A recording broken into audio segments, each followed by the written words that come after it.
اعوذ باللہ من الشیطان الرجیم، بسم اللہ الرحمن الرحیم۔ ناظرین، یہ دارالافتاء جامعۃ العلوم اسلامیہ میں ایک سوال پیش کیا گیا ہے کہ 11 سال سے لاپتہ شوہر کی بیوی کے لیے نکاح ثانی کا کیا حکم ہے؟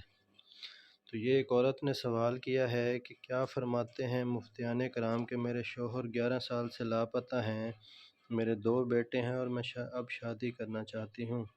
ہر جگہ تلاش کرنے کے بعد مجھے ان کے بارے میں کوئی اطلاع نہیں ملی، کیا اس صورت میں مجھے دوسری شادی کرنی چاہیے؟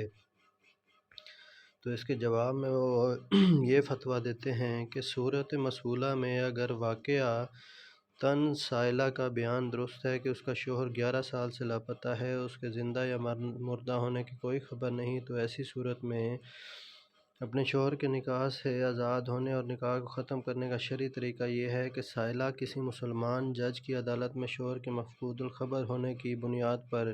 فسخ نکاح کا مقدمہ دائر کرے، جس میں اولاً گواہوں سے مفقود کے ساتھ تاحال قیام نکاح کو ثابت کرے۔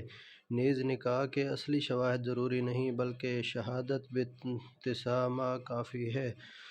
یعنی نکاح کی عام شہرت سن کر گواہی دی جا سکتی ہے۔ اس کے بعد شوہر کے مفقود ہونے کی شہادت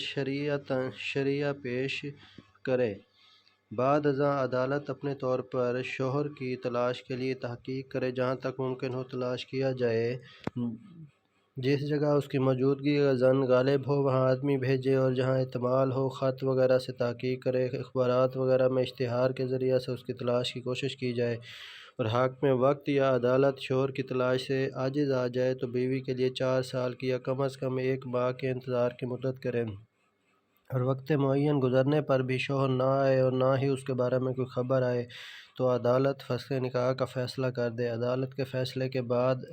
عدت وفات گزرنے کے بعد دوسرا نکاح کر سکتی ہے، اور اگر نان و نفقہ کا انتظام نہ ہو تو کم از کم 1 ماہ کی مدت کے انتظار کے بعد بھی عدالت فسخ نکاح کر سکتی ہے،